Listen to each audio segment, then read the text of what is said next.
A notícia de um divórcio sempre dói, mas para algumas pessoas ela funciona como um gatilho para ações impulsivas. Assim que descobriu que a esposa queria encerrar o casamento, ele decidiu agir de forma mesquinha, levou o carro da família para a casa da própria mãe, como se isso fosse uma vitória. Que ande a pé pelos tribunais, ria a sogra ao telefone, sem imaginar que sua alegria seria de curta duração. Imagine só, ouvintes, 10 anos de casamento reduzidos a uma cena de cinismo e vingança. Ana observava pela janela enquanto Jorge retirava suas roupas do armário e as jogava em uma mala grande, a mesma que haviam comprado juntos para uma viagem que nunca aconteceria.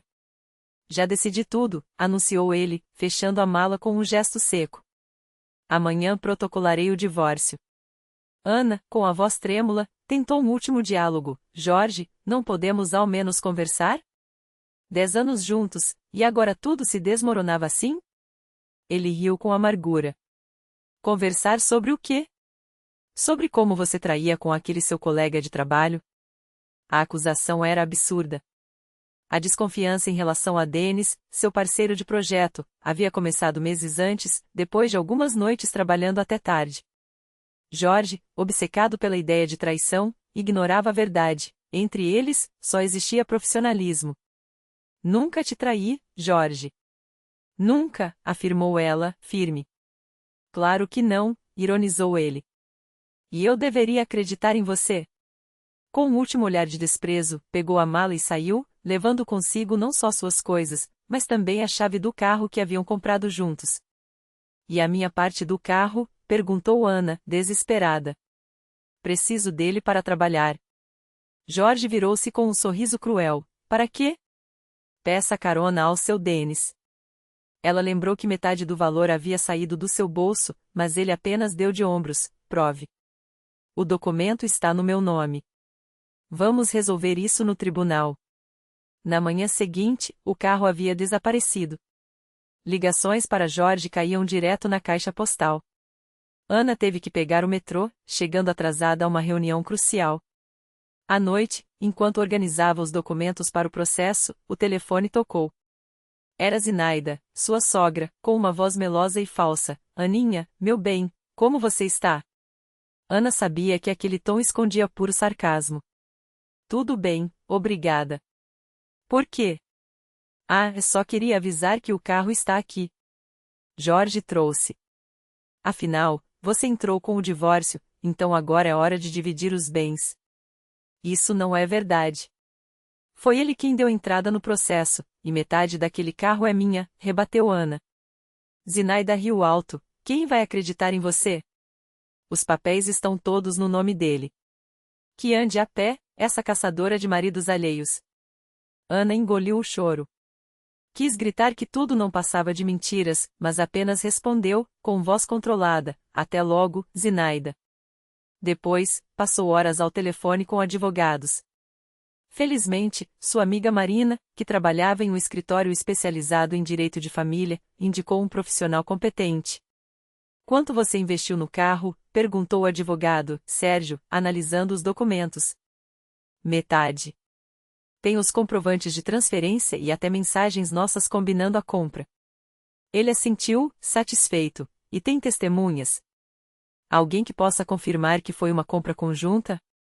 Meus pais. Eles estavam presentes quando compramos, e Jorge mesmo disse que era metade meu. Perfeito.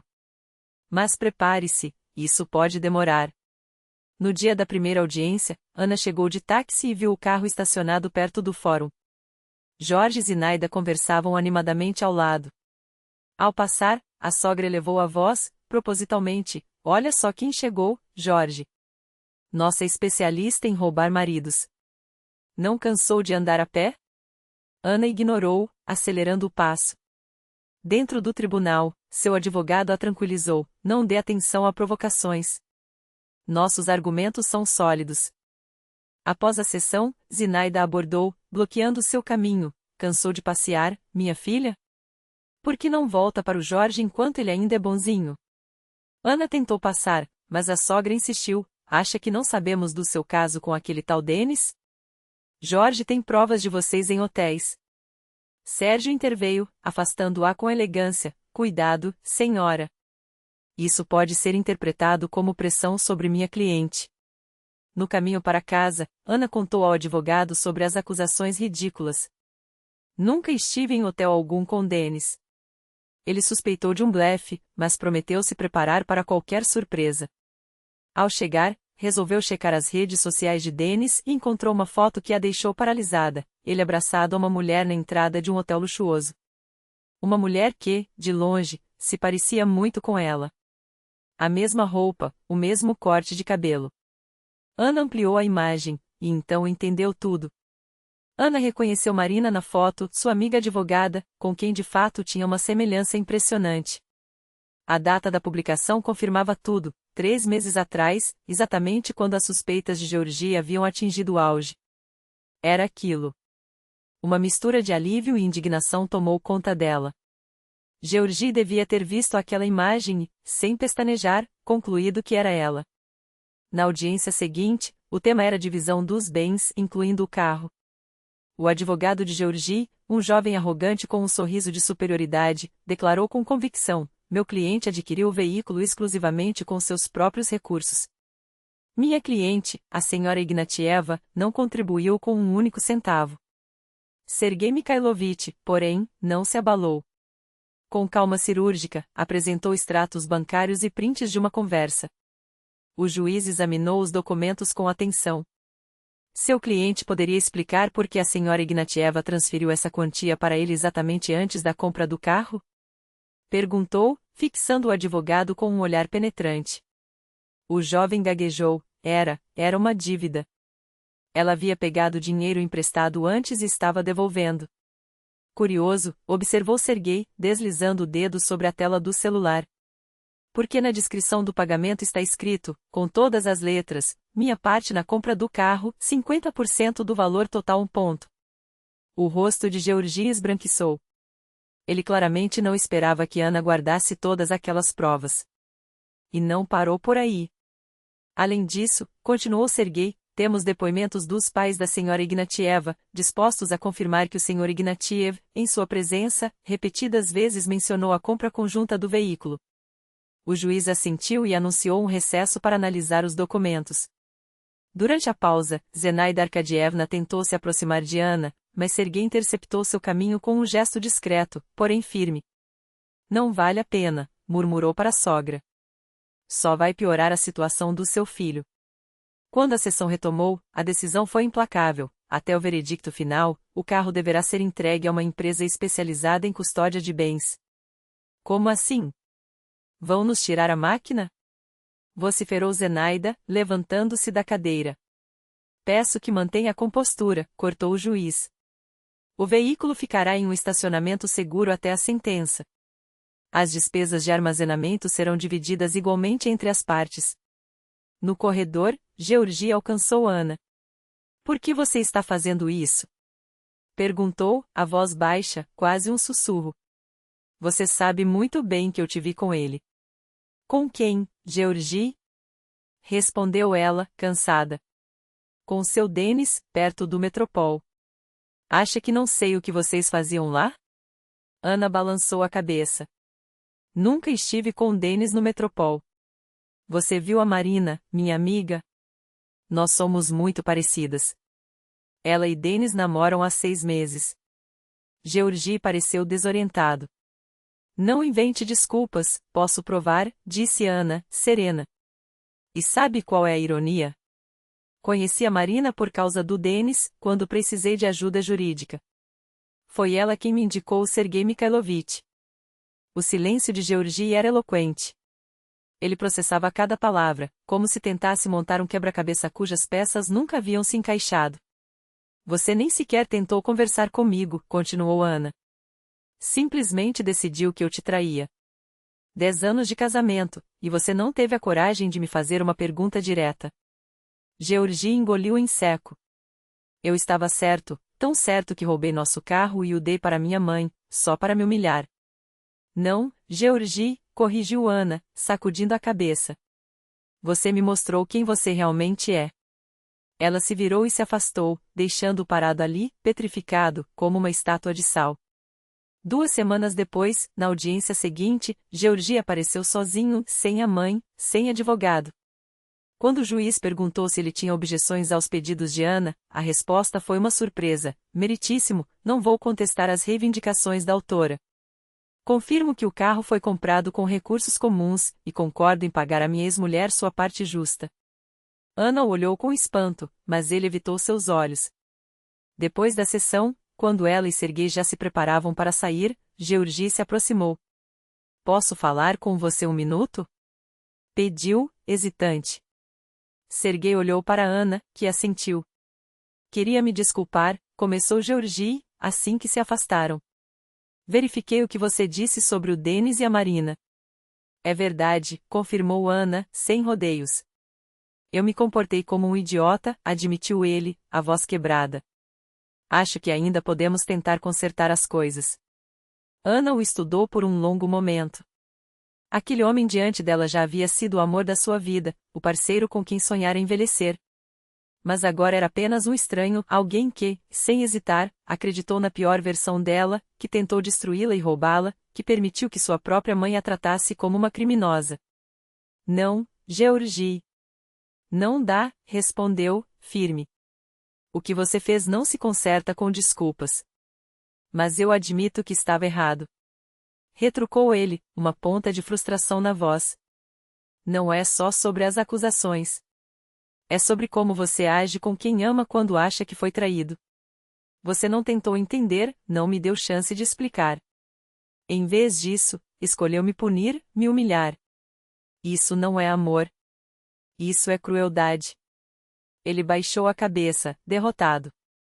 E todos esses anos juntos? Agradeço pelos bons momentos, disse Ana, suave, mas intransigente. Mas nós não podemos mais ficar juntos.